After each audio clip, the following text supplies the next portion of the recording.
നമുക്ക് ഇന്ന് പ്രാർത്ഥനയോടുകൂടി ഇന്നത്തെ ധ്യാനം ആരംഭിക്കാം. ദൈവത്തിൻ്റെ പരിശുദ്ധാത്മാവ് ഇറങ്ങി വന്ന് ഞങ്ങളിലേക്ക് വരണമെന്ന് പ്രാർത്ഥിക്കുന്നു. അടിയൻ്റെ ഹൃദയങ്ങളിലേക്ക് പരിശുദ്ധാത്മാവ് ഇറങ്ങി വരട്ടെ. നീ വാക്കുകൾ തരണമേ, അധരങ്ങളെ തുറക്കണമേ, നാവിനെ ശക്തിപ്പെടുത്തണമേ. നീ തരുന്ന വാക്കുകൾ ഉപയോഗിച്ച് നീ തരുന്ന കാര്യങ്ങൾ പ്രഘോഷിക്കുവാൻ ദൈവത്തിൻ്റെ പരിശുദ്ധാത്മാവ് അടിയനിൽ ഇടപെടണമെന്ന് പ്രാർത്ഥിക്കുന്നു. കേൾവിക്കാർക്ക് ഹൃദയം തുറന്നു കൊടുത്ത് ആ വചനങ്ങളുടെ ആഴമായ അർത്ഥതലങ്ങൾ ഗ്രഹിക്കുവാൻ തക്കവണ്ണം പരിശുദ്ധാത്മാവ് ഇടപെടണമേ. ഇത് അവരുടെ ജീവിത നവീകരണത്തിനും കർത്താവായ യേശുക്രിസ്തുവിനോട് കൂടുതൽ അടുക്കുന്നതിനും അവനെ രക്ഷകനായി വിശ്വസിച്ച് ഏറ്റുപറഞ്ഞ് നിത്യരക്ഷ പ്രാപിക്കുവാൻ ഉതകുന്നതുമാക്കി തീർക്കണമെന്ന് പ്രാർത്ഥിക്കുന്നു. നിൻ്റെ സാന്നിധ്യം കൂടെ ഇരിക്കണമേ. നടത്തി പരിപാലിച്ച എല്ലാ കാര്യങ്ങളെയും ഓർത്ത് കർത്താവെ നന്ദിയോടെ സ്തോത്രം ചെയ്യുന്നു. യേശു കർത്താവിൻ്റെ വിലയേറിയ നാമത്തിൽ തന്നെ ആമീൻ. നമ്മൾ ഇന്ന് ധ്യാനിക്കുന്നത് 2 കൊരിന്ത്യർ 12-ാം അധ്യായത്തിൽ 3-ന്റെ എ പാർട്ടായിരുന്നു നമ്മൾ ചിന്തിച്ചുകൊണ്ടിരുന്നത്. 3-ന്റെ ബി മുതൽ ഇന്ന് നമുക്ക് ചിന്തിക്കാം. ഞാൻ ബൈബിളിൽ നിന്ന് ആ വാക്യം വായിക്കാം.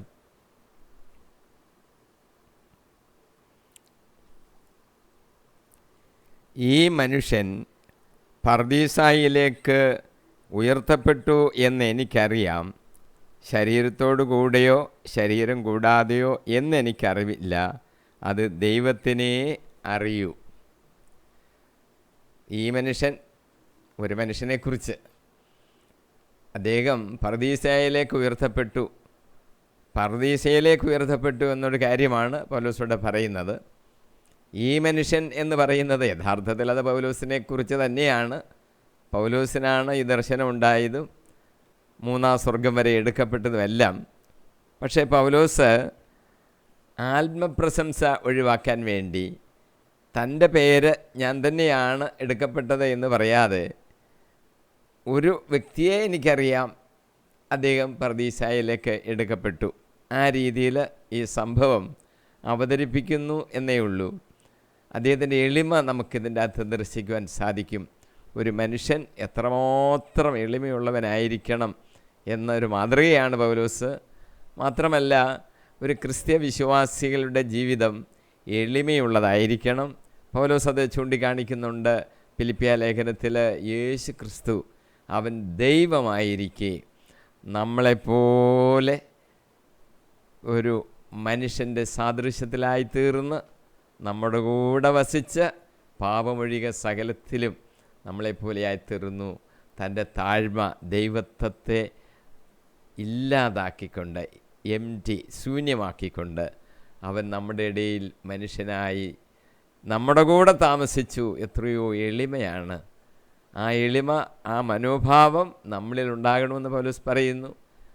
പൗലോസ് നല്ല ഓട്ടം ഓടിയ ആളാണല്ലോ. എത്ര എളിമയോടുകൂടിയാണ് ജീവിച്ചത് എന്ന് നമുക്ക് മനസ്സിലാക്കാൻ സാധിക്കും. സുവിശേഷത്തിന് വേണ്ടി ഇത്രമാത്രം പോരാടി, ഇത്രമാത്രം സഹിച്ചു. ലോകത്തിൻ്റെ അതിർത്തികൾ വരെയും സുവിശേഷം എത്തിക്കാൻ പൗലോസിനെ പോലെ അത്ര തീക്ഷ്ണതയോടുകൂടി പ്രവർത്തിച്ച വ്യക്തികളെ പിന്നീടും ആദ്യവും നമുക്ക് കാണുവാൻ ഇല്ല എന്ന് വേണം പറയാൻ. അങ്ങനെയൊരു വ്യക്തിത്വത്തിൻ്റെ ഉടമ, അങ്ങനെയൊരു മനുഷ്യനായിരുന്നു പൗലോസ് എന്ന് നമുക്ക് മനസ്സിലാക്കുവാൻ സാധിക്കും. പൗലോസ് ഒരു ദർശനം കാണുകയാണ്.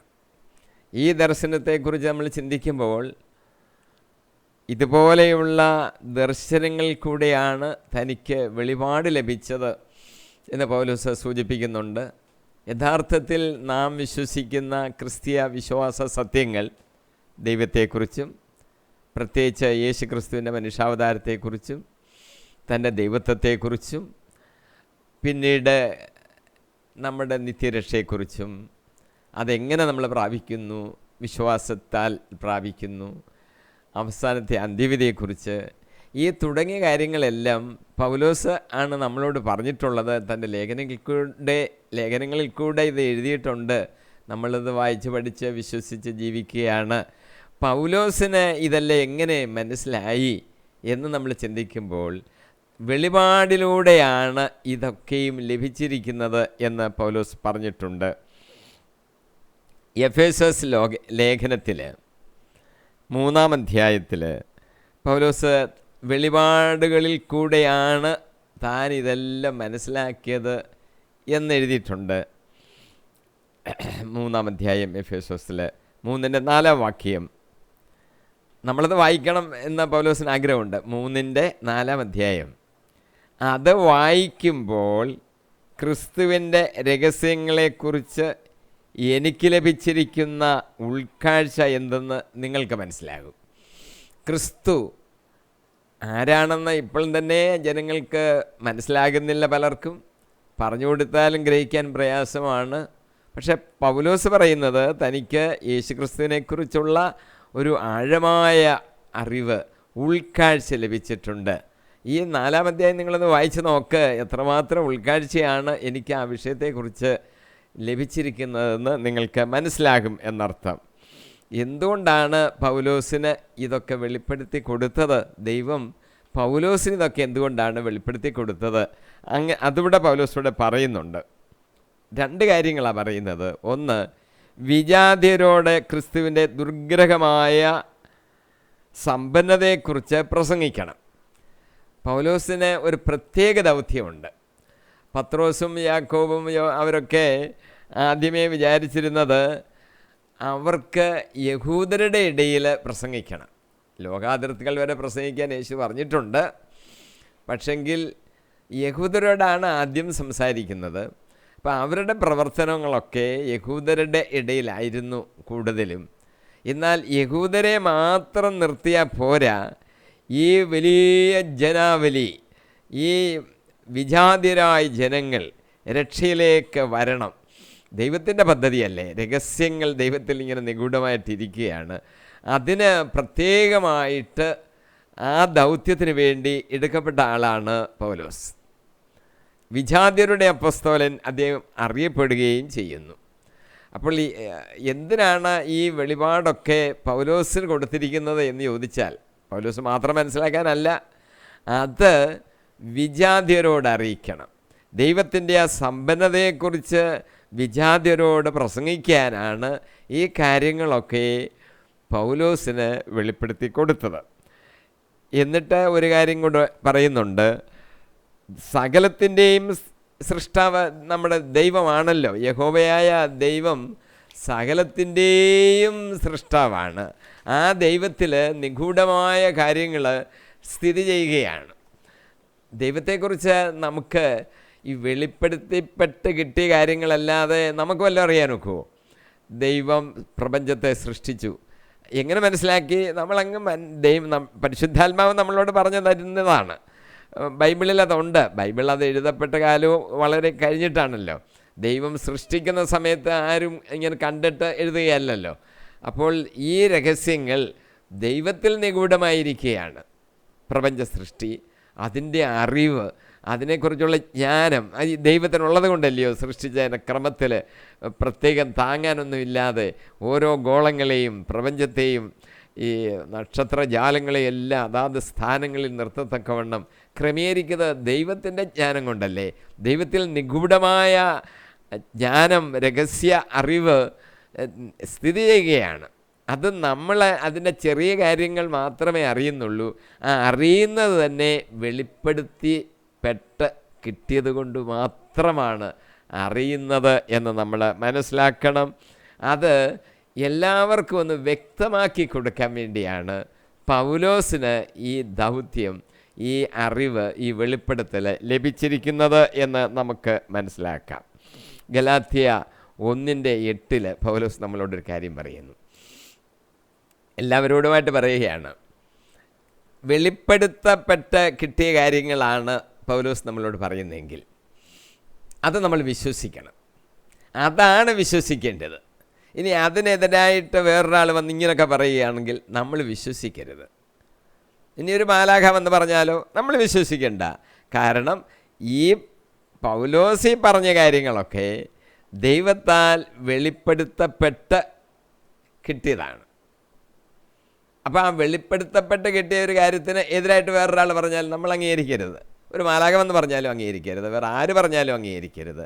അതുകൊണ്ടാണ് നമ്മൾ പറയുന്നത്, ദൈവവചനങ്ങളൊക്കെ പഠിക്കുമ്പോൾ അത് ബൈബിൾ അധിഷ്ഠിതമായി നമ്മൾ ചിന്തിക്കണം. ആരെങ്കിലും എന്തെങ്കിലും പറഞ്ഞാൽ ബൈബിളിൽ എന്താ അതിനെക്കുറിച്ച് എഴുതിയിരിക്കുന്നതെന്ന് നമ്മൾ നോക്കണം. അതിന് വ്യത്യസ്തമായത് സ്വീകരിക്കരുത്. അപ്പോൾ ഗലാത്യർ 1:8 പൗലോസ് പറയുന്ന വാചകം ഞാൻ വായിക്കുകയാണ്.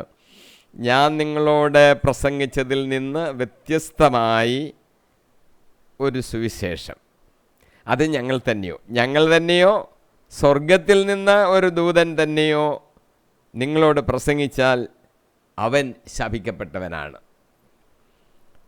അവൻ ശപിക്കപ്പെട്ടവൻ ആയിരിക്കട്ടെ. അപ്പോൾ ഇല്ലാത്തത്, ബൈബിളിൽ ഇല്ലാത്തത്, ബൈബിളിൽ പറയുന്ന കാര്യങ്ങൾക്ക് എതിരായിട്ട് ആര് പ്രസംഗിച്ചാലും അത് നാം സ്വീകരിക്കരുത്. സ്വർഗം വരെ ഉയർത്തപ്പെട്ട വ്യക്തി എന്നുള്ളത് പൗലോസാണെന്ന് നമുക്ക് മനസ്സിലായി. പൗലോസ് ഒരു കാര്യം പറയുന്നു, ഉയർത്തപ്പെട്ട ഈ മനുഷ്യൻ ശരീരത്തോടു കൂടിയോ ശരീരം കൂടാതെയാണോ അങ്ങനെ ഉയർത്തപ്പെട്ടത് എന്ന് പൗലോസിനിപ്പോൾ പറയാനൊക്കുന്നില്ല, വ്യക്തമല്ല. ഇങ്ങനെയുള്ള വെളിപാട് ദർശനങ്ങളുണ്ടാകുന്ന പല കാര്യങ്ങളും ബൈബിളിൽ നേരത്തെ നമ്മൾ വായിക്കാം, പഴയ നിയമത്തിലുണ്ട്. ആ കണ്ട ദർശനങ്ങൾ മനുഷ്യരോട് വെളിപ്പെടുത്താൻ വാചകമില്ല. മാത്രമല്ല പല കാര്യങ്ങളും അത് എങ്ങനെയായിരുന്നു എന്ന് കണ്ടവർക്ക് തന്നെ വ്യക്തതയില്ലാതായിപ്പോവും. പൗലോസ് ശരീരത്തോടുകൂടി പോയോ ശരീരം കൂടാതെയാണോ പോയത് എന്ന കാര്യത്തിൽ പൗലോസിന് ഉത്തരം പറയാൻ ഒക്കുന്നില്ല. ഇത് ഈ ദർശനങ്ങൾ കാണുന്നതിൻ്റെ ഒരു പ്രത്യേകതയാണ്. കാരണം ഏതെങ്കിലും ഒരു കാര്യത്തിൽ കൂടുതൽ കോൺസെൻട്രേഷൻ കൊടുത്ത് അതിൽ ശ്രദ്ധിക്കുവാൻ തക്കവണ്ണമായിരിക്കണം ദൈവം ഇതെല്ലാം ക്രമീകരിക്കുന്നത്. ശരീരത്തോടുകൂടെ ആണെന്ന് അറിയത്തുമില്ല. പൗലോസ് ഇത് പറയുമ്പോൾ മനുഷ്യൻ്റെ ഉയർപ്പിനെ സംബന്ധിച്ച് പൗലോസ് ഒരു അധ്യായം 1 കൊരിന്ത്യർ 15 വളരെ വിശദമായിട്ട് മനുഷ്യ ശരീരത്തിൻ്റെ ഉയർപ്പാണോ എങ്ങനെയാണ് ഉയർപ്പ് എന്നതിനെക്കുറിച്ച് ഒരു ലേഖനം ആ ഒരു അധ്യായത്തിൽ എഴുതിയിട്ടുണ്ട്. 1 കൊരിന്ത്യർ 15 മനുഷ്യർക്കൊക്കെ പല സംശയങ്ങളൊക്കെ നിലനിൽക്കുകയാണ്. നമ്മൾ മരിച്ചതുപോലെ തന്നെ ഇങ്ങനെ ശരീരത്തോടുകൂടി ഇങ്ങനെ എഴുന്നേക്കുവാണോ, നമ്മളിങ്ങനെ തന്നെയാണോ, നമുക്കിപ്പോൾ ശരീരത്തിൽ എന്തെങ്കിലും പാടുകളുണ്ടെങ്കിൽ ആ പാട് ഉയർത്തെഴുന്നേൽക്കുമ്പോൾ കാണുമോ, എന്തെങ്കിലും കളറ് ശരീരത്തിലുണ്ടെങ്കിൽ ആ കളറോട് കൂടിയാണോ ഉയർക്കുന്നത്, പല സംശയങ്ങളാണല്ലോ. ഈ സംശയങ്ങളൊക്കെ പൗലോസിൻ്റെ ഈ അധ്യായം വായിക്കുമ്പോൾ വ്യക്തമാകും. പൗലോസ് പറയുന്നത്, ഉദാഹരണത്തോടുകൂടി പറയുന്നത്, നമ്മൾ ഒരു വിത്ത് നടുന്നു, ഒരു പയർ വിത്താണെന്ന് വിചാരിച്ചു. ആ വിത്ത് അഴുകി അതിൻ്റെ അകത്തുനിന്ന് ഒരു നാമ്പ് ഇങ്ങനെ ഉയർന്ന് കിളിച്ച് വന്ന് ഒരു പുതിയ ചെടി ഉണ്ടാകും. അതോ ഇട്ട ആ വിത്ത് അഴുകി ആ ചെടിയുടെ ഭക്ഷണമായി മാറുകയാണ്. അപ്പോൾ അതില്ലാതാകുകയും പുതിയ ഒരു ചെടി ഉണ്ടാകുകയും ചെയ്യുന്നു. ഇങ്ങനെ താരതമ്യപ്പെടുത്തിയ പൗലോസ് പറയുന്നത്, നാം ഈ വിതയ്ക്കുന്ന ശരീരമല്ല എഴുന്നേറ്റ് വരുന്നത്, ഇത് നശ്വരമായ ശരീരമാണ്. അനശ്വരമായ ഒരു ശരീരം ഉയർത്തി വരും.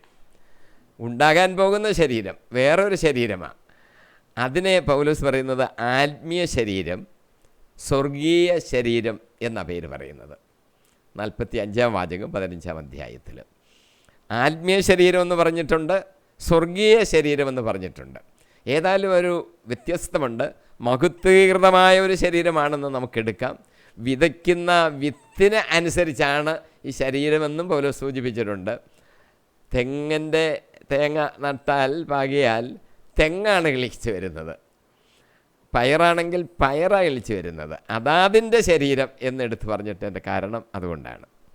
അങ്ങനെ ഒരു ശരീരം ഉയർത്തെഴുന്നേറ്റ് വരും, മഹത്വീകൃതമായ ശരീരം, എ ഗ്ലോറിഫൈഡ് ബോഡി എന്ന് വേണം നമുക്കതിനെ വിളിക്കാം. യേശു ക്രിസ്തു ഉയർത്തെഴുന്നേറ്റ് കഴിഞ്ഞിട്ട് അതാണല്ലോ നമുക്ക് മാതൃക, അതാണല്ലോ നമുക്ക് വ്യക്തമായിട്ട് ഉയർപ്പിനെക്കുറിച്ച് പറയാനുള്ളിടം. ആ യേശു ക്രിസ്തു ഉയർത്ത് വന്നിട്ട് അപ്പോസ്തലന്മാർക്ക് പ്രത്യക്ഷപ്പെട്ടു. അടച്ചിരുന്ന മുറിയിൽ എല്ലാം ക്ലോസ്ഡ്. യേശു കർത്താവ് ഇറങ്ങി വരിക. മാനുഷികമായ നമ്മുടെ അറിവും ചിന്തയും അനുസരിച്ച് അടച്ചിരിക്കുന്ന ഒരു മുറിക്ക് ഭിത്തിയിൽ കൂടോ മേളത്തെ ടെറസിൽ കൂടോ ഒരു മനുഷ്യ ശരീരം അത് ഇറങ്ങി വരാനൊക്കത്തില്ല. അത് നമ്മുടെ ഫിസിക്സ് അനുവദിക്കത്തില്ല. അങ്ങനെ ഇരിക്കുമ്പോഴാണ് യേശു കർത്താവ് അടച്ച മുറിയിൽ കർത്താവ് ഇറങ്ങി വരുന്നു. സംശയമല്ല ഉണ്ടോ ഇത് ഞാൻ തന്നെയാണെന്ന് യേശു പറഞ്ഞു, സമാധാനം നിങ്ങൾക്ക്. അപ്പോൾ ആ ശരീരത്തിൻ്റെ പ്രത്യേകത ഈ ഖരവസ്തുക്കൾ കൂടെ ഇപ്പുറത്ത് വരാം, കടന്നു വരാം. ആത്മീയ ശരീരമാണ്, ഒരേ സമയത്ത് പല സ്ഥലങ്ങളിലും പ്രത്യക്ഷപ്പെടാം. ഇത് ഈ ശരീരങ്ങളുടെ പ്രത്യേകതയാണ്, മഹത്വീകൃതമായ ഒരു ശരീരം. അതുകൂടെ നമ്മൾ ഈ കൂടിച്ചേർന്ന് മനസ്സിലാക്കാമെങ്കിൽ പൗലോസ് പർദീസയിലേക്ക് ഉയർത്തപ്പെട്ടപ്പോൾ ശരീരത്തോട് കൂടിയാണോ ശരീരം കൂടാതെയാണോ എന്ന് അറിയത്തില്ല എന്ന് പറഞ്ഞതിൻ്റെ ഒരു ചെറിയ കാര്യമെങ്കിലും നമുക്കൊന്ന് ഊഹിച്ച് മനസ്സിലാക്കിയെടുക്കുവാനായിട്ട് സാധിക്കും.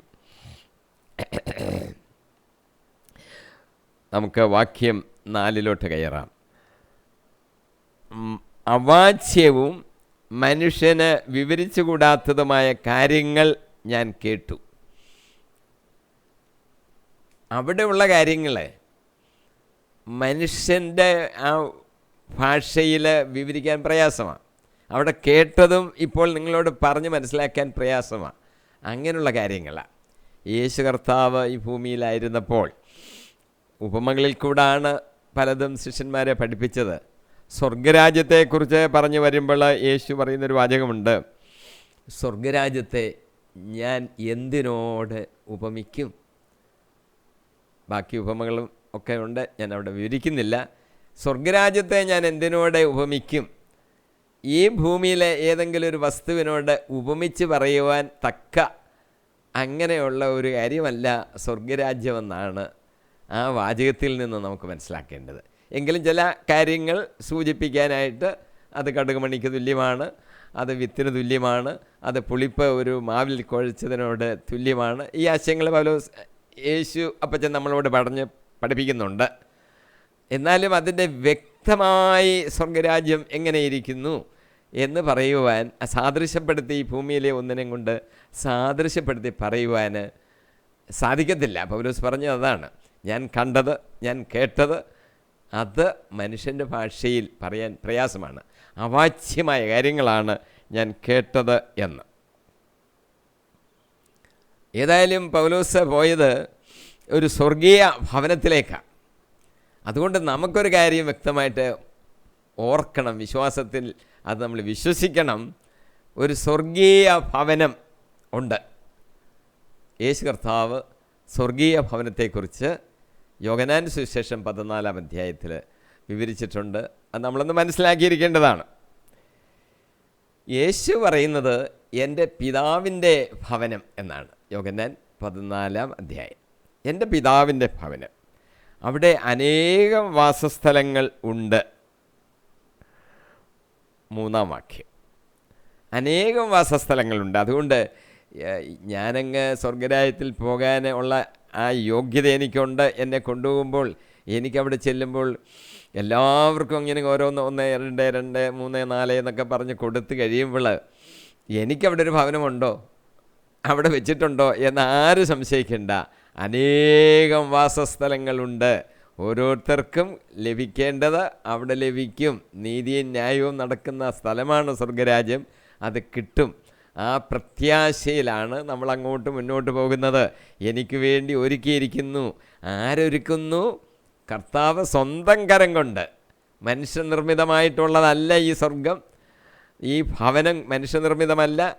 അത് കർത്താവിൻ്റെ കരം കൊണ്ട്, ദൈവിക കരം കൊണ്ട് നിർമ്മിതമാണ്. അതിൽ നമുക്കുമുണ്ട് ഒന്ന് എന്ന് നമ്മൾ മനസ്സിലാക്കിക്കോണം. യോഹന്നാന്റെ സുവിശേഷം 14:3 യേശു കർത്താവ് പറഞ്ഞൊരു വാചകം ഞാൻ വായിക്കാം. ഞാൻ പോയി നിങ്ങൾക്ക് സ്ഥലം ഒരുക്കി കഴിയുമ്പോൾ ഞാനായിരിക്കുന്നിടത്ത് നിങ്ങളുമായിരിക്കേണ്ടതിന് ഞാൻ വീണ്ടും വന്ന് നിങ്ങളെയും കൂട്ടിക്കൊണ്ട് പോകും. സ്വർഗത്തിൽ ഭവനമുണ്ടല്ലോ.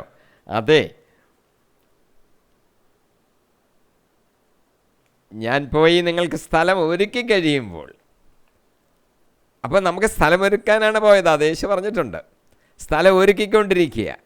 അത് ഒരുക്കി കഴിഞ്ഞിട്ടാണ് കർത്താവ് വരുന്നത്. നേരത്തെ വന്ന് ഇവിടെ വെയിറ്റ് ചെയ്യുക, ഞാൻ നിങ്ങൾക്ക് സ്ഥലം ഇപ്പോൾ തരാം, അങ്ങനെയല്ല. എല്ലാം ഒരുക്കി വെച്ചിട്ടാണ് കർത്താവ് രണ്ടാമത് വന്ന് നമ്മളെ കൂട്ടിക്കൊണ്ട് പോകുന്നത്. അല്ല അങ്ങോട്ട് എല്ലാം കൂടെ വെച്ച് നിങ്ങളിവിടെ വെയിറ്റ് ചെയ്ത് നിൽക്കുക, ഞാൻ നിങ്ങൾക്കൊക്കെ ഓരോ വീടൊക്കെ ഒരുക്കി തരാം, അങ്ങനെയല്ല. എല്ലാം ക്രമീകരിച്ചതിന് ശേഷമാണ് കർത്താവ് അത് ചെയ്യുന്നത്. ആദ്യത്തെ ഹവ്വായെയും സൃഷ്ടിച്ച കാര്യം കൂടെ നമുക്ക് ഓർക്കാം. അവിടെയും കർത്താവ് എന്ത് ചെയ്തു? പ്രപഞ്ചം മുഴുവൻ അതിമനോഹരമായി സൃഷ്ടിച്ചിട്ട് ഭൂമിയിൽ തന്നെ ഒരു ഏദൻ തോട്ടമുണ്ടാക്കിയിട്ട് നദികളും ഒക്കെ ഒഴുകുന്നത്, വൃക്ഷങ്ങൾ നിൽക്കുന്നത്, നല്ല ഫലം കായ്ക്കുന്ന മരങ്ങൾ എല്ലാം ഉണ്ടാക്കിയിട്ട് ഒരു പർദീസാൻ തന്നെയാണല്ലോ നമ്മൾ പറയുന്നത്. ദൈവം അവിടെ വരുന്നുണ്ട് അവരുടെ കൂടെ, അവരെ അവിടെ താമസിപ്പിച്ചു. എല്ലാം ക്രമീകരിച്ചതിന് ശേഷമാണ് കർത്താവ് അവരെ മനുഷ്യനെ താമസിപ്പിക്കുന്നത്.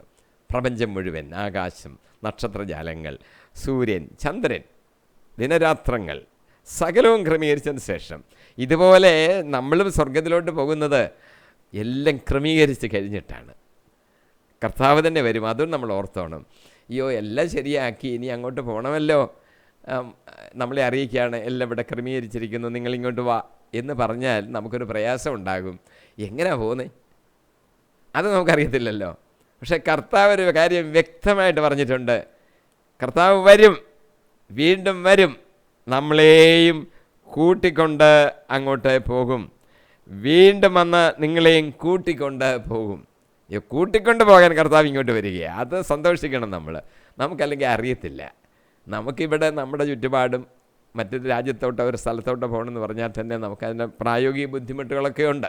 അറിയത്തില്ല പലതും, അറിവിൻ്റെ കുറവ്, മറ്റ് ജ്ഞാനങ്ങൾ കുറവ്, നമുക്ക് പോകാൻ തന്നെ പ്രയാസം ഉണ്ടാകും.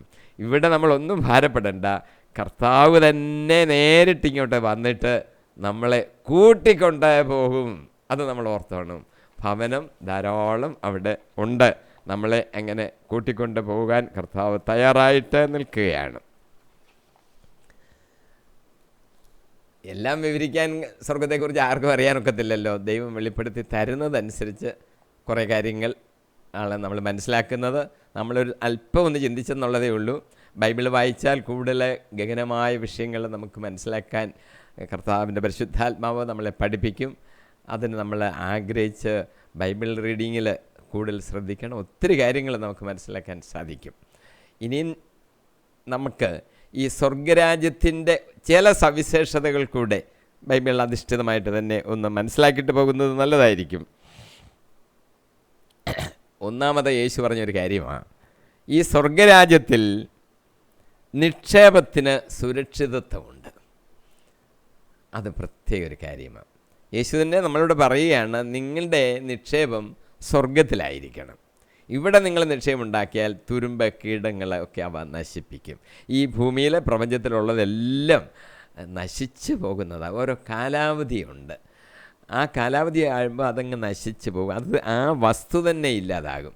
ഈ ചില വസ്തുക്കൾ ഇല്ലാതാകാൻ കുറേ കാലമെടുക്കും. അതുകൊണ്ട് ഈ സ്വർണ്ണത്തിനൊക്കെ വില കൂടി നിൽക്കുന്നത്, സ്വർണം ഇങ്ങനെ ലോഹങ്ങൾ അതിന് കുറേ കാലം ഇങ്ങനെ നിൽക്കും. എന്നാലും അത് സയൻസ് പറയുന്നത് അത് ഡീക്കേ ചെയ്തുകൊണ്ടിരിക്കുകയാണ്. ടൈം കൂടുതലെടുക്കും ചില വസ്തുക്കൾക്ക്. പഴവർഗ്ഗങ്ങളൊക്കെ അത് പെട്ടെന്നങ്ങ് മോശമായി അഴുകിപ്പോകും. ചിലത് കൂടുതൽ കാലം നിൽക്കുക. ഏതായാലും എല്ലാ വസ്തുക്കളും നശിച്ചു പോകുന്നതാണ്, അഴുകുന്നതാണ്. ഡീക്കേ ചെയ്ത് ഇല്ലാതായി വേറൊന്ന് ഒരു സാധനം ഉണ്ടാകും. Atom ഇല്ലാതാകുന്നില്ലെന്ന് science പഠിപ്പിക്കുന്നല്ലോ. വേറൊന്നിലോട്ട് അത് രൂപാന്തരപ്പെട്ട് അതങ്ങ് ആ വസ്തു ഇല്ലാതായി മാറും എന്ന് നമുക്കറിയാം. അപ്പോൾ നമ്മൾ പണം കൊണ്ട് ബാങ്കിലിട്ടാലും സുരക്ഷിതമാണോ? സുരക്ഷിതമല്ലെന്ന് നമുക്ക് പ്രായോഗികമായിട്ടറിയാം. കോടിക്കണക്കിന് രൂപ നഷ്ടപ്പെടുന്നു, മോഷണം പോകുന്നു. അതുകൊണ്ട് കർത്താവ് ഇത് തന്നെ ഒന്ന് സൂചിപ്പിച്ചിട്ട് പറയുക, ഇവിടെ സൂക്ഷിച്ച് വെക്കേണ്ട യാതൊരു കാര്യവുമില്ല. നിങ്ങളെല്ലാം സ്വർഗത്തിൽ സൂക്ഷിച്ച് വെക്കണ്ടെന്നല്ല, സൂക്ഷിച്ച് വെക്കാനാണ് പറഞ്ഞത്. അപ്പോൾ തുരുമ്പും കീടങ്ങളും അവ നശിപ്പിക്കുകയില്ല, കള്ളന്മാർ മോഷ്ടിക്കുകയില്ല. നമുക്ക് കിട്ടേണ്ടത് നമ്മുടെ വക നമുക്കവിടെ ഉണ്ട്. നമുക്ക് വെച്ചിരിക്കുന്ന ഒരു വസ്തുവിൻ്റെ ഒരു ചില്ലിക്കാശ് പോലും ആരും തട്ടിക്കൊണ്ട് പോകത്തില്ല. നമുക്കുള്ള പ്രതിഫലമെല്ലാം നമുക്ക് തന്നെ കിട്ടും. അതുകൊണ്ട് സമ്പാദിച്ച് അവിടെ വെച്ചേക്കാനാണ് പറയുന്നത്. കർത്താവ് പ്രായോഗികമായിട്ട് പറഞ്ഞത്, നിങ്ങൾക്ക് ഉള്ള വസ്തുവകൾ വിറ്റ് ദരിദ്രർക്ക് കൊടുത്തിട്ട് എന്നെ അനുഗമിക്കുക. പ്രായോഗികമായിട്ട് ഇത് ശരിയല്ലെന്നൊക്കെ ചിലർ ചിന്തിച്ചേക്കും. അങ്ങനെയല്ല. പ്രായോഗികമല്ലാത്ത ഒരു കാര്യവും യേശു പഠിപ്പിക്കുന്നില്ല. കർത്താവ് പറഞ്ഞത് എല്ലാം വിറ്റ് ദരിദ്രർക്ക് കൊടുത്തിട്ട് എന്നെ അനുഗമിക്കുക. നമുക്കിനി സുരക്ഷിതത്വമില്ലല്ലോ, എല്ലാം അങ്ങ് വിറ്റാൽ എന്നൊന്നും വിചാരിക്കേണ്ട. കാരണം എങ്ങോട്ട് ചെല്ലണമെന്ന് കർത്താവ് തന്നെ പറഞ്ഞിട്ടുണ്ട്. എന്നെ അനുഗമിക്കുക. കർത്താവിൻ്റെ പുറകിൽ അങ്ങോട്ട് പോയാൽ പിന്നെ ഇതിൻ്റെ കാര്യങ്ങളൊന്നുമില്ല. നമ്മൾ കർത്താവിൻ്റെ പുറകെ പോകാത്തത് കൊണ്ടാണ് ഇതിനെ ഇങ്ങനെ നോക്കി നിൽക്കുന്നത്. അപ്പോൾ ഇതിനെ വിട്ടിട്ട് പോകാനാണ് പറയുന്നത്. വിൽക്കുമ്പോൾ തന്നെ ഒരു കാര്യം ഓർത്തോണം, കളഞ്ഞേച്ച് വരാനല്ല പറഞ്ഞത്, വിറ്റ് ദരിദ്രർക്ക് കൊടുത്തിട്ട്. എൻ്റെ ഭൂമി ഞാൻ വിറ്റ് ഈ നാട്ടിലെ കുറച്ച് ധനവാന്മാർക്ക് കൊടുത്തേച്ച് പോരാമെന്നല്ല. ആർക്കാണ് കൊടുക്കേണ്ടത് എന്ന് കർത്താവ് വ്യക്തമായിട്ട് പറഞ്ഞിട്ടുണ്ട്. ഇല്ലാത്തവർക്കാണ് കൊടുക്കേണ്ടത്, ദരിദ്രർക്ക് കൊടുക്കണം. അല്ല ഞാൻ എൻ്റെ ഒരു കുറച്ച് ഭൂമി അവിടെ ഉണ്ട്, ആരെങ്കിലും എടുത്തോണ്ട്, അയൽവക്കാർ, അങ്ങനെയല്ല പറഞ്ഞിരിക്കുന്നത്. ധനവാന്മാർക്ക് കൊടുക്കാനും അല്ല പറഞ്ഞിരിക്കുന്നത്. ദരിദ്രർക്ക് കൊടുത്തിട്ട് എന്ത് ചെയ്യണം? എന്നെ അനുഗമിക്കുക. അതോർത്തോണം. ഇനി യേശു പറഞ്ഞ ഒരു കാര്യം കൂടെ പ്രത്യേകം ശ്രദ്ധിച്ചോണം. വിറ്റ് ദരിദ്രർക്ക് കൊടുക്കുമ്പോഴേ വലിയ തുക കിട്ടിക്കാണുമല്ല വിൽക്കുമ്പോൾ, ഒരു കുറച്ച് അതിൻ്റെ ഒരു അംശം എടുത്ത് ബാഗിൽ വെച്ച് എൻ്റെ പുറകെ പോരെ. കാരണം നമുക്കിവിടെ ഒത്തിരി പേരുണ്ടല്ലോ, നമുക്കൊരു ചിലവിന് എന്തെങ്കിലും വേണ്ടേ, അപ്പോൾ അതുകൂടെ ഇങ്ങനെ കൊണ്ടുപോരെ എന്ന് യേശു സൂചിപ്പിക്കുന്നില്ല. അങ്ങനെ പറഞ്ഞിട്ടില്ല. എല്ലാം വിറ്റിട്ട് ദരിദ്രർക്ക് കൊടുത്തിട്ട് എന്നെ അനുഗമിക്കുക. കർത്താവ് പറയുന്നത് നിക്ഷേപം സ്വർഗത്തിൽ വെച്ചേക്കാനാ, അത് നശിച്ചു പോകത്തില്ല. രണ്ടാമത്തെ ഒരു കാര്യം, വിശുദ്ധരുടെ പേര് ഈ സ്വർഗീയ ഭവനത്തിൽ എഴുതപ്പെട്ടിരിക്കുന്നു. ഒരിക്കലേ ശിഷ്യന്മാരെ യേശു പ്രസംഗിക്കാൻ അയച്ചു. മാനസാന്തരപ്പെടുവീൻ, സ്വർഗരാജ്യം സമീപിച്ചിരിക്കുന്നു, ഇതൊക്കെയാണ് അവരോട് പറയാൻ പോകുന്നത്. അപ്പോൾ അവരോട് പറഞ്ഞയച്ചു. വലിയ പഠിത്തവും വലിയ ജ്ഞാനമൊന്നും ഇല്ലാത്ത സാധാ ജനങ്ങളെയാണ് യേശു വചനം പറയാനായിട്ട് പറഞ്ഞയക്കുന്നത്. അവർ ധൈര്യത്തോടു കൂടി പോയി എന്ന് നമുക്ക് മനസ്സിലാക്കണം. ഇവിടെ എത്ര പഠിച്ചേച്ച് വന്നാലും വാ തുറക്കാൻ പ്രയാസമുള്ളവർ കാണും. പഠിക്കാതെ ഇരുന്ന ഇവരോട് പറയുന്നത്, നിങ്ങൾ പോയി പ്രസംഗിക്കുക. അപ്പോൾ അവർ പോയി പ്രസംഗിക്കാൻ വിട്ടപ്പോൾ അവർക്ക് ചില പ്രത്യേക അനുഗ്രഹങ്ങൾ, ഒരു അവകാശങ്ങൾ എന്ന് നമുക്ക് പറയാം.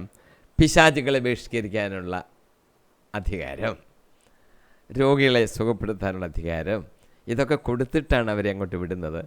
അത് ഒരു ആവശ്യമാണ്. കാരണം ഈ പറയുന്ന വചനങ്ങൾ അതിൽ സത്യാവസ്ഥയുള്ളവയാണ്, അത് സത്യമാണ് എന്ന് ഒരു തെളിവ് ഈ അത്ഭുത പ്രവൃത്തികൾ വഴി ജനങ്ങൾക്ക് ലഭിക്കും. അല്ലെങ്കിൽ ഇവർ പറയുന്നതിൽ സത്യമുണ്ടോ എന്ന് സംശയിക്കാൻ ഇടയുണ്ട്. അതുകൊണ്ട് ഇതിൻ്റെ ഒരു സാക്ഷ്യത്തിന്, തെളിവിനായിട്ട് ഇങ്ങനെയുള്ള അത്ഭുത പ്രവൃത്തികൾ ഒക്കെ ചെയ്യുവാനുള്ള അധികാരം കൂടൊക്കെ ഈ ശിഷ്യന്മാർക്ക് കൊടുത്തിട്ടുണ്ട്. അവർ പോയി പ്രസംഗിച്ചു. നിങ്ങൾ ചെരുപ്പ് ധരിക്കേണ്ട, രണ്ടുടുപ്പുകൾ നിങ്ങൾക്ക് വേണ്ട, ഭക്ഷണത്തെക്കുറിച്ച് നിങ്ങൾ വിഷമിക്കേണ്ട, നിങ്ങൾ ചെല്ലുന്നിടത്ത് ആരെങ്കിലും വിളമ്പി തരുന്നത് നിങ്ങൾ ഭക്ഷിക്കുക, എന്താ അവർ തരുന്നത് അതങ്ങ് ഭക്ഷിക്കുക, അത്രയൊക്കെ മതി. ഈ രീതിയിലാണ് കർത്താവ് അവരെ പറഞ്ഞയച്ചത്. ഏതായാലും അവർ തിരിച്ചു വന്നപ്പോൾ വലിയ സന്തോഷം അവർക്ക്. കാരണം അവർ പറയുകയാണ് യേശുവിനോട്, ഞങ്ങൾക്ക് എന്തോ ഒരു വലിയ അധികാരം കിട്ടിയിരിക്കുന്നത് പോലാണല്ലോ കർത്താവേ, പിശാചുക്കൾ ഇവൻ്റെ ശരീരത്തിൽ നിന്ന് ഇറങ്ങിപ്പോകട്ടെ എന്ന് ഞങ്ങൾ ആ മനുഷ്യനിലിരിക്കുന്ന പിശാചിനോട് ആജ്ഞാപിക്കുമ്പോൾ പിശാച് ഇറങ്ങി അങ്ങ് പോകുന്നു. ഞങ്ങളുടെ വചനം നീ തന്ന വചനമാണ്, അത് അരുളി ചെയ്യുമ്പോൾ പിശാച് അവൻ്റെ ശരീരത്തിൽ നിന്ന് ഇറങ്ങിപ്പോകുന്നു. അതുകൊണ്ട് ഞങ്ങൾ സന്തോഷിക്കുന്നു. നമ്മളും അങ്ങനെ സന്തോഷിക്കുന്ന. സാധാരണ നമ്മൾ പ്രാർത്ഥിക്കുന്നൊക്കെ ദൈവം നമുക്ക് തരുന്നു. പ്രാർത്ഥിക്കുന്നൊക്കെ ദൈവം തരുമ്പോൾ ഞാൻ പ്രാർത്ഥിച്ചു, ദൈവം എനിക്ക് തന്നു, സന്തോഷമുണ്ട്. ഇവരും അങ്ങനെ ചെയ്യുന്നു. ഒരു ചെറിയ അധികാരം അവർക്ക് ലഭിച്ചിരിക്കുന്നല്ലോ എന്നതിൽ ഒരു സന്തോഷം മാത്രമല്ല, ഈ പിശാച് ഞങ്ങളോട് പറയുമ്പോൾ ഞങ്ങളുടെ വാക്ക് കേട്ടിട്ട് ഇറങ്ങിപ്പോകുന്നല്ലോ എന്നുള്ളൊരു സന്തോഷം. അതവർ യേശുവിനോട് പറഞ്ഞു. യേശു അവരോട് പറഞ്ഞു. ലൂക്കോസിൻ്റെ സുവിശേഷം 10:20. പിശാചുക്കൾ നിങ്ങൾക്ക് കീഴടങ്ങുന്നു എന്നതിൽ സന്തോഷിക്കേണ്ട, മറിച്ച് നിങ്ങളുടെ പേരുകൾ സ്വർഗത്തിൽ എഴുതപ്പെട്ടിരിക്കുന്നു എന്നതിൽ സന്തോഷിക്കുവീൻ. ലൂക്കോസ് 10:20 ഞാനിപ്പോൾ വായിച്ചത്. നിങ്ങൾ സന്തോഷിക്കണം, പക്ഷേ എന്തിലാണെന്നറിയാവോ? നിങ്ങളുടെ പേരുകൾ സ്വർഗത്തിൽ എഴുതപ്പെട്ടിരിക്കുന്നു എന്നതിൽ സന്തോഷിക്കുവിൻ. നമുക്ക് സന്തോഷിക്കേണ്ട ഒരു വിഷയം അതാണ്. നമ്മുടെ പേര് സ്വർഗത്തിൽ എഴുതപ്പെട്ടിരിക്കുന്നു എന്നതിൽ സന്തോഷിക്കുവിൻ. ഈ ഭൂമിയിൽ വെച്ച് നമുക്ക് പല കാര്യങ്ങളും സാധിക്കാം. നമ്മൾ സാധിക്കുന്നതല്ല, ദൈവം നമുക്ക് പ്രാർത്ഥന കേട്ട് നമുക്ക് തരുന്നതാണ്. സന്തോഷിക്കേണ്ട ഒരു വിഷയം, നമ്മുടെ പേരുകൾ സ്വർഗത്തിൽ എഴുതപ്പെട്ടിരിക്കുന്നു. അല്ല, നമ്മുടെ ജീവിതത്തിൻ്റെ ലക്ഷ്യം എന്താ? നമ്മൾ വിശ്വാസികളായ നമ്മുടെ ജീവിത ലക്ഷ്യം സ്വർഗരാജ്യത്തിലേക്ക് പ്രവേശിക്കാനാണ്. നമ്മുടെ സുവിശേഷ അറിയിപ്പിൻ്റെ പ്രഘോഷണത്തിൻ്റെ ലക്ഷ്യം തന്നെ നമ്മളെപ്പോലെ തന്നെ നമ്മുടെ അയൽക്കാർ, നമ്മുടെ സഹോദരങ്ങൾ, നമ്മുടെ രാജ്യത്തിലുള്ളവർ, ഈ ഭൂമിയിലുള്ള മറ്റെല്ലാവരും രക്ഷ പ്രാപിക്കണം എന്നുള്ള നമ്മുടെ ആഗ്രഹം കൊണ്ടും അത് കർത്താവ് നമ്മളോട് ഏൽപ്പിച്ചിരിക്കുന്ന ദൗത്യം അതായതുകൊണ്ടുമാണ് നമ്മളിങ്ങനെ പ്രസംഗിച്ച് നടക്കുന്നത്. അപ്പോൾ നമ്മൾ അത് പറയുമ്പോൾ നമ്മുടെ ആഗ്രഹം അവരും സ്വർഗത്തിൽ വരണമെന്ന. അപ്പോൾ മനുഷ്യനെ സംബന്ധിച്ച് അവൻ്റെ ജീവിതത്തിൻ്റെ ലക്ഷ്യം എന്താണ്? ഈ ഭൂമിയിൽ കുറേ കാലം ഇങ്ങനെ ജീവിക്കുന്നു. അതൊരു പരീക്ഷാ കാലഘട്ടമെന്ന് വേണം വിചാരിക്കാം. പരീക്ഷ ജയിച്ചാൽ നമ്മൾ ഉന്നത സ്ഥാനങ്ങളിലേക്ക് കയറുകയാണ്. എവിടാണ് കയറുന്നത്? സ്വർഗരാജ്യത്തിലേക്ക്. അപ്പോൾ ജയിച്ചവരുടെ പേര് അവിടെ എഴുതി വച്ചേക്കും. നോക്കിയാൽ മതി, എൻ്റെ പേരവിടെ ഉണ്ടോ എന്ന്. ഉണ്ടെങ്കിൽ സന്തോഷം. ഈ പരീക്ഷ കഴിഞ്ഞ് റിസൾട്ട് പബ്ലിഷ് ചെയ്യുമ്പോൾ ലിസ്റ്റ് എഴുതി അവിടെ നോട്ടീസ് ബോർഡിലോ അല്ലെങ്കിൽ സ്കൂളിൻ്റെ ഡോറയിലോ ഒക്കെ ഇങ്ങനെ ഒട്ടിച്ച് വെച്ചേക്കും. 8ാം ക്ലാസ്സിൽ നിന്ന് 9ാം ക്ലാസ്സിലേക്ക് ജയിച്ചവരുടെ ലിസ്റ്റ്. അപ്പോൾ അത് പോയി നോക്കുമ്പോൾ എന്തൊരു സന്തോഷമാണ് കുട്ടികൾക്ക്, ഞാൻ ജയിച്ചു. അപ്പോൾ ഇവിടെ കർത്താവ് പറയുന്നത്, നിങ്ങൾ സന്തോഷിക്കുക. എന്തിൽ? സ്വർഗരാജ്യത്തിൽ നിങ്ങളുടെ പേര് എഴുതപ്പെട്ടു എന്നതിൽ സന്തോഷിക്കുവിൻ. അതാണ് നമ്മുടെ ആഗ്രഹം.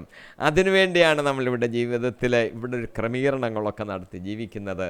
അപ്പോൾ അവിടെ ഉണ്ട്, പേരുണ്ട് എന്നതിൽ സന്തോഷിക്കുവിൻ. അതാണ് സന്തോഷിക്കേണ്ട കാര്യം. ഇനി ഒരു കാര്യം കൂടെ നമ്മളിതിൻ്റെ അകത്ത് ഓർക്കണം. കർത്താവ് നമ്മളോട് പറഞ്ഞല്ലോ, സ്വർഗരാജ്യത്തിൽ പേരെഴുതപ്പെട്ടത് കൊണ്ട് സന്തോഷിക്കുവിൻ. പേരെഴുതപ്പെട്ടിട്ടുണ്ടോ എന്ന് നമ്മളൊന്ന് ആത്മശോധന ചെയ്യണം. അതിന് ചില കാരണങ്ങൾ, എങ്ങനെയാണ് പേരെഴുതപ്പെടേണ്ടത്, അതിൻ്റെ യോഗ്യത എന്താണെന്ന് കർത്താവ് നമ്മളോട് പറഞ്ഞ് പഠിപ്പിച്ചിട്ടുണ്ട്. അപ്പോൾ അത് നമ്മളെ നോക്കിയാൽ മതി. സ്കൂളിലാണെങ്കിൽ ഇപ്പോഴത്തെ ജയിക്കുന്നതിൻ്റെ മാനദണ്ഡം പല രീതിയിലാണ്. പണ്ടൊക്കെ ആയിരുന്നെങ്കിൽ 35% മാർക്ക് വാങ്ങിച്ചാൽ അങ്ങ് ജയിക്കുമെന്നായിരുന്നു. അപ്പോൾ 10% മാർക്ക് മാത്രം കിട്ടുന്ന ഒരു കുട്ടി, അവന് അന്നേരം തന്നെ അറിയാം ഞാൻ ജയിക്കത്തില്ലെന്ന്.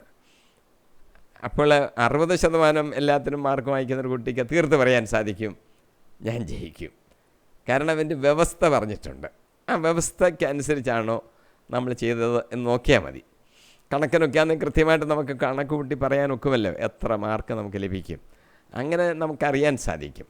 യേശു ക്രിസ്തു നമ്മളോട്, അല്ലെങ്കിൽ വേദപുസ്തകത്തിൽ കൂടെ നമ്മളൊരു കാര്യം മനസ്സിലാക്കി, സ്വർഗരാജ്യത്തിൽ ചെല്ലാനുള്ള ആ അടിസ്ഥാനപരമായ മിനിമം കാര്യങ്ങൾ, മാനദണ്ഡങ്ങൾ എന്താണെന്ന്. അത് യേശു ക്രിസ്തു എൻ്റെ പാപപരിഹാരമായിട്ട് കാൽവരിയിൽ മരിച്ച് എൻ്റെ പാപത്തിന് പരിഹാരമുണ്ടാക്കിയെന്നും അവൻ എൻ്റെ രക്ഷകൻ, അവൻ എൻ്റെ കർത്താവ്, അവൻ ദൈവമാണ് എന്നുള്ള വിശ്വാസത്തിൻ്റെ അടിസ്ഥാനത്തിലാണ് സ്വർഗരാജ്യം ലഭിക്കുന്നത് എന്ന് നമ്മൾ മനസ്സിലാക്കിയിട്ടുണ്ട്. പഴയ നിയമം മുതൽ നമ്മൾ പഠിക്കുമ്പോൾ അറിയാം, വിശ്വാസത്തിൽ അധിഷ്ഠിതമാണ്. അബ്രാഹാം പിതാവിനെ തിരഞ്ഞെടുക്കുന്നത് മുതൽ ഇങ്ങോട്ടുള്ളതെല്ലാം പ്രവൃത്തികളുടെ ഫലമല്ല എന്ന് പൗലോസ് എടുത്തെടുത്ത് പഠിപ്പിക്കുന്നുണ്ട്, വിശ്വാസത്തിൻ്റെ അടിസ്ഥാനത്തിൽ. അപ്പോൾ നാം യേശു ക്രിസ്തുവിനെ രക്ഷകനായി വിശ്വസിച്ച്, അവൻ്റെ സുവിശേഷത്തിൽ വിശ്വസിച്ച്, ആ സുവിശേഷം അനേകരോട് പ്രഘോഷിക്കാനൊക്കെ നമ്മൾ തയ്യാറായിട്ടുണ്ടോ എന്നൊക്കെ നമ്മളെ തന്നെ ഒന്ന് ആത്മശോധന ചെയ്യണം. പരിശുദ്ധാത്മാവ് നമ്മളോട് പറഞ്ഞുകൊണ്ടിരിക്കുന്ന പറയുന്നത്, നാം ദൈവത്തിൻ്റെ മക്കളാണെങ്കിൽ, നാം ദൈവത്തിൻ്റെ മക്കളാണെന്നുള്ള ഒരു ഉറപ്പ് ദൈവത്തിൻ്റെ പരിശുദ്ധാത്മാവ് നമ്മുടെ ആത്മാവിനോട് പറഞ്ഞുകൊണ്ടിരിക്കും. റോമർ 8-ാം അധ്യായം വായിച്ച് നോക്കിയാൽ അത് വളരെ വ്യക്തമാകും. അങ്ങനെ ഒരാളുടെ ആത്മാവിനോട് പരിശുദ്ധാത്മാവ് പറയുന്നില്ലെങ്കിൽ അതിൻ്റെ അർത്ഥം അദ്ദേഹം ഇതുവരെയും കർത്താവിൻ്റെ മകനായി മാറിയിട്ടില്ല, മകളായി മാറിയിട്ടില്ല എന്നാണ്. കർത്താവിൻ്റെ മകനും മകളും ഒക്കെയായി മാറിയാൽ ഈ നമ്മുടെ ആത്മാവിനോട് പരിശുദ്ധാത്മാവ് പറഞ്ഞുകൊണ്ടിരിക്കും, നീ ദൈവത്തിൻ്റെ മകനാണ്. മകനാണെങ്കിലോ അവകാശിയുമാണെന്നാണ്. മകനാണെങ്കിൽ അവകാശം, മക്കൾക്കുള്ളതാണ് അവകാശം. അപ്പോൾ സ്വർഗരാജ്യത്തിൽ നമുക്ക് പണിത് വെച്ചിരിക്കുന്ന ഭവനം നമുക്ക് കിട്ടും. അതിൽ സന്തോഷിക്കുവീൻ. നമ്മുടെ പേരവിടെ എഴുതി വെച്ചിരിക്കുന്നത് കൊണ്ട് സന്തോഷിച്ചോളാനാണ് കർത്താവായ യേശു ക്രിസ്തു നമ്മളോട് പറയുന്നത്. ഇനി സ്വർഗരാജ്യത്തിൻ്റെ മൂന്നാമത്തെ ഒരു സവിശേഷത, അവിടെ സകല വിശ്വാസികൾക്കും സ്ഥലമുണ്ട്. സ്ഥലം പോരാ എന്ന് ഒരു കുഴപ്പം വരത്തില്ല. ട്രെയിനുകളൊക്കെ കയറുമ്പോൾ സ്ഥലമില്ല, അതൊക്കെയാണല്ലോ ഇപ്പോഴത്തെ പരാതികൾ. അയ്യോ സ്ഥലമില്ല, ഞെരുക്കാണ്.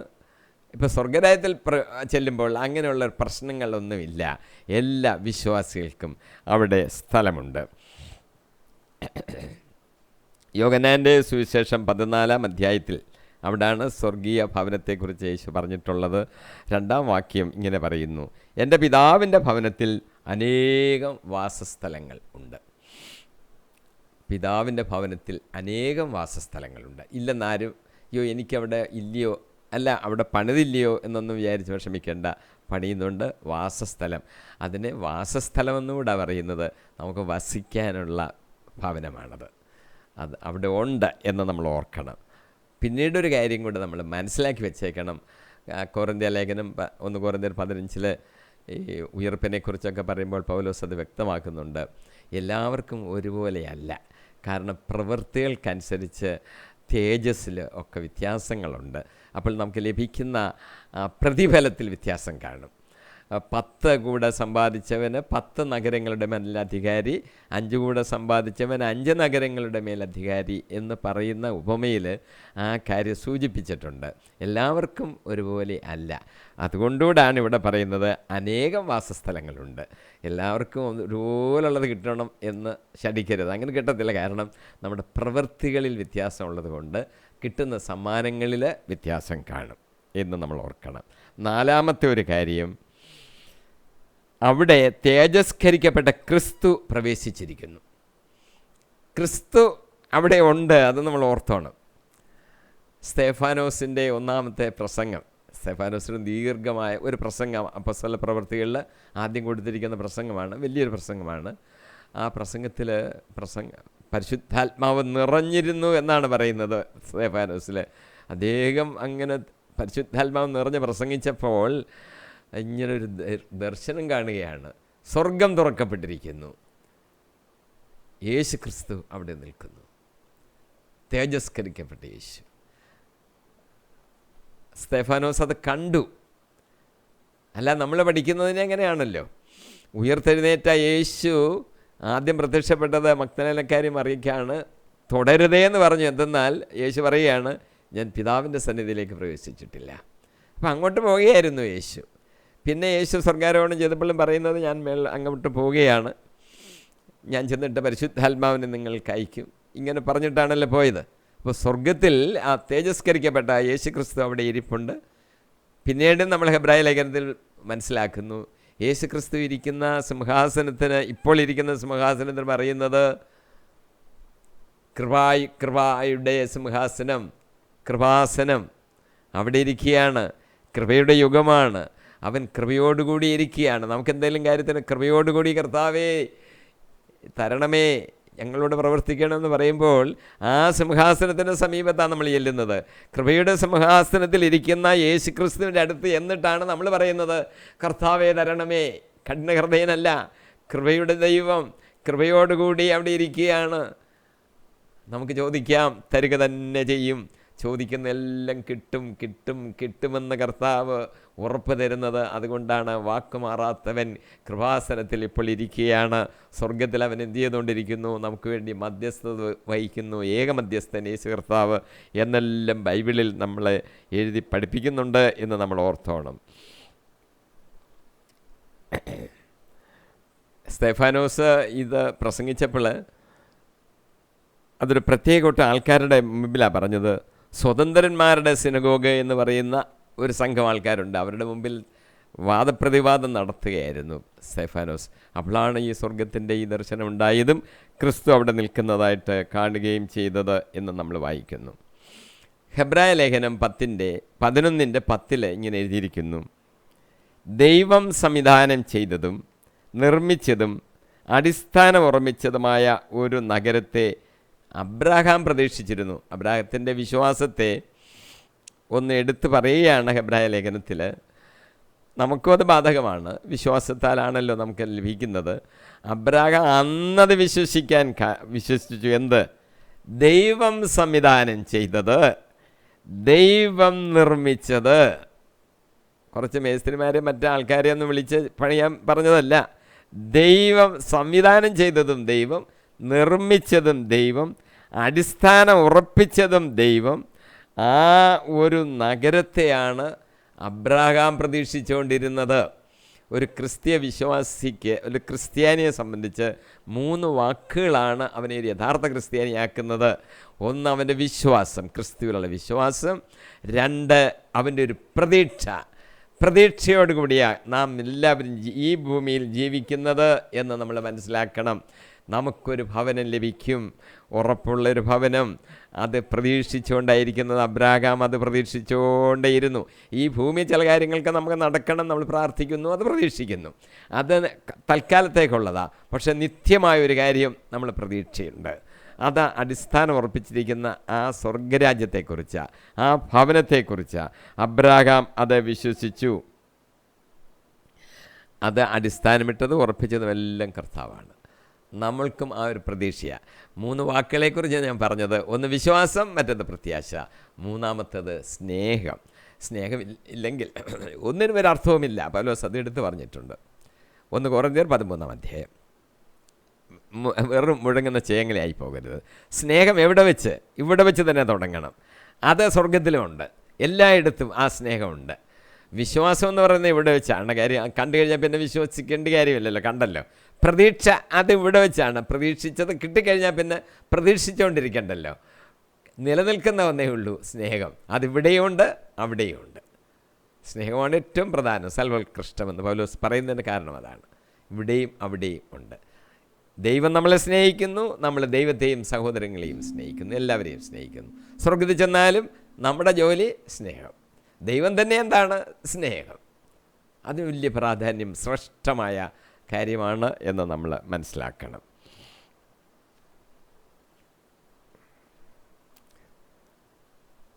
അടുത്ത് അതിൻ്റെ ഒരു പ്രത്യേകത, അവിടെ സകല ജാതികളിൽ നിന്നും വീണ്ടെടുക്കപ്പെട്ടവർ ഈ സ്വർഗരാജ്യത്തിലുണ്ട്. ഇസ്രായേൽ ജനത്തിന് വേണ്ടി മാത്രമല്ല, എല്ലാ ജാതികളുടെ ഇടയിൽ നിന്ന് വീണ്ടെടുക്കപ്പെട്ടവരവിടെയുണ്ട്. വിശ്വാസികളാകുമ്പോഴാണ് അതാണ് വീണ്ടെടുക്കപ്പെട്ടവരാകുന്നത്. വെളിപാട് 7:9 ഞാൻ വായിക്കാം. ഇതിനു ശേഷം ഞാൻ നോക്കിയപ്പോൾ ഇതാ എണ്ണിത്തിട്ടപ്പെടുത്താൻ ആർക്കും സാധ്യമല്ലാത്ത വലിയ ഒരു ജനക്കൂട്ടം. അവർ സകല ജനങ്ങളിൽ നിന്നും, ഗോത്രങ്ങളിൽ നിന്നും, രാജ്യങ്ങളിൽ നിന്നും, ഭാഷകളിൽ നിന്നും ഉള്ളവരാണ്. അവർ വെള്ളയങ്കി അണിഞ്ഞ് കൈകളിൽ കുരുത്തോലയുമായി സിംഹാസനത്തിൻ്റെ മുമ്പിലും കുഞ്ഞാടിൻ്റെ മുമ്പിലും നിന്നിരുന്നു. കുഞ്ഞാടെന്ന് പറഞ്ഞ യേശുക്രിസ്തുവാണെന്ന് നമുക്ക് വ്യക്തമാണ്. അവൻ നമുക്ക് വേണ്ടി അറക്കപ്പെട്ട ദൈവത്തിൻ്റെ കുഞ്ഞാടാണ്. കുരുത്തോലിയുമായിട്ടാണ് എല്ലാവരും വെള്ളയങ്കി ധരിച്ച് ആ സിംഹാസനത്തിൽ മുമ്പിൽ നിൽക്കുന്നത്. എല്ലാ ജാതികളിൽ നിന്നും അവിടെ ആൾക്കാരെ ഉണ്ടായിരിക്കും. വിശ്വാസികളാണെന്ന് ഓർത്തോണം. 7ാമതായിട്ട് എടുത്തു പറയാനുള്ളൊരു കാര്യം, അവിടെ പ്രവേശിക്കുന്നതിനുള്ള ചില വ്യവസ്ഥകൾ നമ്മൾ പാലിച്ചെങ്കിൽ മാത്രമേ അവിടെ കയറുകയുള്ളൂ. വെളിപാടിൽ തന്നെ 23-ാം അധ്യായം 14-15 വാക്യങ്ങൾ ഞാനൊന്ന് വായിക്കുകയാണ്. ജീവൻ്റെ വൃക്ഷത്തിന്മേൽ അവകാശം ലഭിക്കാനും കവാടങ്ങളിലൂടെ നഗരത്തിലേക്ക് പ്രവേശിക്കുവാനും തങ്ങളുടെ അങ്കികൾ കഴുകി ശുദ്ധിയാക്കുന്നവർ ഭാഗ്യവാന്മാർ. നായ്ക്കളും മന്ത്രവാദികളും വ്യഭിചാരികളും കൊലപാതകികളും വിഗ്രഹാരാധകരും അസത്യത്തെ സ്നേഹിക്കുകയും അത് പ്രവർത്തിക്കുകയും ചെയ്യുന്ന സകലരും പുറത്ത്. ഒന്ന്, നമ്മൾ അങ്കി കഴുകി വൃത്തിയാക്കി സൂക്ഷിക്കണം. രക്തത്താൽ, യേശു ക്രിസ്തുവിൻ്റെ രക്തത്താൽ. അത് പ്രത്യേകം നമ്മൾ ഓർക്കണം. നമ്മളെ പാപികളാണെന്നും ആ പാപത്തിൻ്റെ കറ കഴുകിക്കളയാൻ യേശു ക്രിസ്തുവിൻ്റെ രക്തത്തിന് മാത്രമേ കഴിയത്തുള്ളെന്നും നമ്മൾ വിശ്വസിക്കണം. അവൻ്റെ രക്തം കൊണ്ട് നമ്മുടെ പാപക്കറകൾ കഴുകി നാം ശുദ്ധമുള്ളവരായിരിക്കണം. വെള്ളയങ്കി ധരിച്ചെന്നൊക്കെ ഒരു മിനിറ്റ് മുമ്പ് നമ്മൾ ചിന്തിച്ചല്ലോ. നമ്മുടെ അങ്കി വൃത്തിയായി സൂക്ഷിക്കണം. കഴുകാനുള്ള ആ വസ്തു യേശു ക്രിസ്തുവിൻ്റെ രക്തമാണ്. അതിൽ കഴുകി നമ്മൾ ശുദ്ധമായിരിക്കണം. മറ്റെന്തെങ്കിലും വാചകം പഠിച്ചത് കൊണ്ടൊന്നും സ്വർഗത്തിൽ പോകത്തില്ല. പിന്നെ ചെല്ലാത്തവരുടെ ഒരു ലിസ്റ്റ്. ആരൊക്കെയാണ് ചെല്ലാത്തത്? നായ്ക്കൾ എന്ന് പറഞ്ഞിരിക്കുന്നത് വിശ്വാസികളല്ലാത്ത അവിശ്വാസികളെക്കുറിച്ചാണ്. യഹൂദന്മാരുടെ ഇടയിൽ നായ്ക്കളെന്ന് അങ്ങനെ പറയാറുണ്ട്. നായ്ക്കൾ, മന്ത്രവാദികൾ, വ്യഭിചാരികൾ, കൊലപാതകികൾ, വിഗ്രഹാരാധകർ, അസത്യത്തെ സ്നേഹിക്കുകയും അത് പ്രവർത്തിക്കുകയും ചെയ്യുന്ന സകലരും പുറത്ത്. ആ ലിസ്റ്റ് നമ്മൾ ഓർത്തോണം. എല്ലാ വാക്കുകളും ഓർത്തോണം. കാരണം ഇവരാരും കയറത്തില്ല. ഞാനതിൽ ഒരു പാപമേ ചെയ്തിട്ടുള്ളൂ എന്ന് പറഞ്ഞിട്ട് കാര്യമില്ല. ഏത് പാപം ചെയ്താലും ദൈവത്തിൻ്റെ എതിരായിട്ട് ചെയ്യുന്ന പാപമാണ്. കയറത്തില്ല പുറത്ത്. വിഗ്രഹാരാധകരുടെ കാര്യം ഞാൻ ഒന്നുകൂടെ ഒന്ന് ഓർമ്മപ്പെടുത്തുകയാണ്. വിഗ്രഹങ്ങളെ ആരാധിക്കാൻ നമ്മളോട് പറഞ്ഞിട്ടില്ല. ജീവനുള്ള സർവശക്തനായ ഏകദൈവത്തിൽ നമ്മൾ വിശ്വസിച്ച് അവനെ മാത്രമേ ആരാധിക്കാവൂ. പഴയ നിയമ പുസ്തകങ്ങളൊക്കെ നമ്മൾ വായിക്കുമ്പോൾ നമുക്കൊരു കാര്യം അറിയാം. വിഗ്രഹാരാധകരെ കർത്താവ് വളരെയധികം ശിക്ഷിക്കുന്നു. ദൈവത്തിനല്ലാതെ ദൈവത്തിന് കൊടുക്കേണ്ട സ്ഥാനമാനങ്ങൾ, ദൈവത്തിന് കൊടുക്കേണ്ട ആരാധന, സ്തുതിപ്പുകൾ അത് വേറാർക്കും കൊടുക്കരുത്. അതാണ്, അങ്ങനെ ചെയ്യുമ്പോഴാണ് അത് വിഗ്രഹാരാധനയാകുന്നത്. അത് ദൈവത്തിന് ഇഷ്ടമില്ലെന്ന് മാത്രമല്ല, ഞാനൊരു അസഹിഷ്ണുവാണ് ആ കാര്യത്തിൽ. എന്നെ അല്ലാതെ എനിക്കുള്ള ബഹുമാനം വേറെ ആർക്കും കൊടുക്കരുത്. ഇല്ല, ഞങ്ങൾ അങ്ങനൊന്നും ചെയ്യുന്നില്ലെന്ന് പറഞ്ഞ് വിഗ്രഹങ്ങളെ ആരാധിക്കുന്നവരുണ്ട്. ഉണ്ടാക്കരുത്, ആരാധിക്കരുത്, ബഹുമാനിക്കരുത്, പൂജിക്കരുത് എന്ന് ഓർക്കണം. ഉണ്ടാക്കരുതെന്ന് എടുത്തു പറഞ്ഞിട്ടുണ്ടെന്നുള്ള കാര്യം കൂടെ ഓർക്കണം. ഇപ്പോൾ ഞാൻ സമയത്തിൻ്റെ ഒരു പരിമിതി മൂലം ഇവിടെ നിർത്തുകയാണ്. 88ാമത്തെ അടുത്ത എപ്പിസോഡിൽ നമുക്ക് തുടർന്ന് ചിന്തിക്കാം. ദൈവത്തിൻ്റെ പരിശുദ്ധാത്മാവ് നമ്മളെ നയിക്കട്ടെ. നമുക്കൊരു പ്രത്യാശ ഉണ്ടല്ലോ, പ്രത്യാശയോടുകൂടി നാം ജീവിക്കണം. പൗലോസിനുള്ള വെളിപാടിനെക്കുറിച്ചൊക്കെയാണ് നമ്മൾ ചിന്തിച്ചത്. പൗലോസ് എഴുതിയിരിക്കുന്ന കാര്യങ്ങൾ, നമ്മൾ ബൈബിളിലുള്ള കാര്യങ്ങൾ നമ്മൾ മനസ്സിലാക്കിക്കോണം. ദൈവം വെളിപ്പെടുത്തി കൊടുത്ത കാര്യങ്ങളാണ്. അതുകൊണ്ട് പൗലോസിനെ നമ്മളോട് ഉപദേശിക്കുന്നു, ഞങ്ങൾ പ്രസംഗിച്ചതല്ലാത്ത വേറൊരു സുവിശേഷം ആരെങ്കിലും വന്ന് പ്രസംഗിച്ചാൽ, അതൊരു മാലാഖ തന്നെ ആയിക്കോട്ടെ, ആയാൽ അവൻ ശപിക്കപ്പെട്ടവനായിരിക്കും. ദൈവം നമ്മളെ നടത്തട്ടെ. വിശ്വാസത്തിൽ നമ്മൾ സ്ഥിരതയുണ്ടായിരിക്കണം, പ്രത്യാശ വേണം, സ്നേഹത്തോടുകൂടി ഒരു ജീവിതം. ദൈവത്തിൻ്റെ പരിശുദ്ധാത്മാവ് നമ്മളെ നയിക്കട്ടെ എന്ന് പ്രാർത്ഥിച്ചുകൊണ്ട് ഇന്ന് ഇവിടെ നിർത്തുന്നു. 88ാമതിൽ ബാക്കി നമുക്ക് തുടരാം. ദൈവത്തിൻ്റെ പരിശുദ്ധാത്മാവെ അനുഗ്രഹിക്കണമേ. ആമീൻ, ആമീൻ, ആമീൻ.